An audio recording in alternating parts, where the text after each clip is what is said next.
So I was employed as an energy analyst, and but you were allowed one kind of wacky placement as part of that. So I did 6 months with the media team, and I absolutely loved it. I didn't even know that companies had media teams, and I just, I tried this thing out, and I just really enjoyed it. It just really kind of suited my personality. It was really fast paced. I was learning all the time, meeting really great people.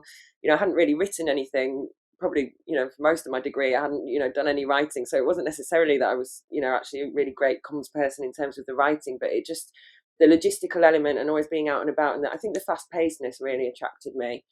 And then I went back to do my final couple of placements, and I felt like I was really out of the loop. All these company announcements were coming out, and I was like, "Hey, what's going on?" So I was really, really lucky that at the end of the grad scheme, they had a role going in the comms team, in the media team, and they took a huge chance on me. I didn't have any media experience apart from the 6 months that I'd done with the team, and I was very fortunate that they could see that it was actually um, the passion and the energy that would kind of get me through that, and that I could learn on the job. And yeah, so then I ended up doing 3 years there, looking after Dungeness B nuclear power station, doing the communications there, and then my career has been in communications ever since. Offshore wind, as I said, has grown hugely over the last decade. So our first offshore wind farm in the UK was in the year 2000. And in that time, we've managed to build about 11 gigawatts of offshore wind power in the UK. So the UK is the world leader in this amazing technology, which means that we've got more capacity than any other country.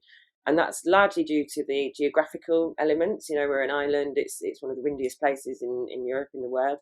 But it's also thanks to the way that the government policy has enabled the industry to grow.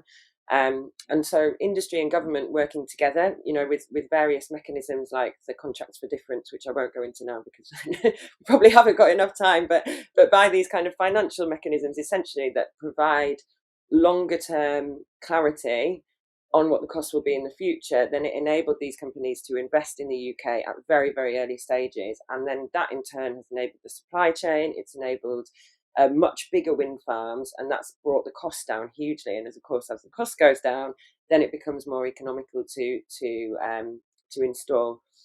So at the minute, as I said, we've got about 11 gigawatts of offshore wind in the UK. And the government and industry has set a target as part of the sector deal, the offshore wind sector deal, that by 2030 we'll aim for 40 gigawatts of offshore wind. So if you just take a minute to think about what that means, it's taken us 20 years to get to 10, 11 gigawatts, and we're saying over the next decade we're going to quadruple that. So it's a huge challenge ahead of us, but I think that we will get there because the technology is absolutely amazing. Loads and loads of really exciting things happening in our industry, and to say that the UK is a global leader in a renewable technology, people should know that, and not a lot of people do. So I think by doing things like this, the idea with these was that people would ask about them, and then you can get into a conversation, and I really like that element of trying to think a bit creatively about how we can engage. So to explain your comment about the festival as well, so earlier this year I went to End of the Road Festival, and I dressed up as a wind turbine, but again that was again so that I could engage with people, and it had a much better impact than or much wider impact than what I thought it would have. It was really well accepted there, to the extent that I'd gone up to one lady just to say, oh, can I tell you a fact about wind energy? And she said, oh, actually, I think I already know it because you bumped into my friend yesterday and they told me. And I was like, yes, that is all that I wanted to achieve, is that this little fact was getting spread around. So I think, I think if we want to engage people, then we need to start thinking a bit more creatively about it. And it's not just, it's not just so that we can spread facts. It's so that we can attract people to the industry as much as anything, so that people understand the scope and the breadth and the growth potential of this industry, and get engaged and interested in it. I remember having this media moment, and there was a girl in my team, bless her. So in comms you have to go on call quite often to handle out of hours incidents. And there was a girl in my team, and it was her first ever night on call, because we'd swapped a shift because I was going out and I was on the train going to Bristol to see my friends. And she called me at 6:30 and said that something had happened, and I was like, okay. I was like, I'm not sure that's a big issue, but just call this guy and check. And in the time when she was calling the project director, I had all the media kind of calling me, and all of a sudden it became this big media storm. It was actually about a power cut a couple of years back.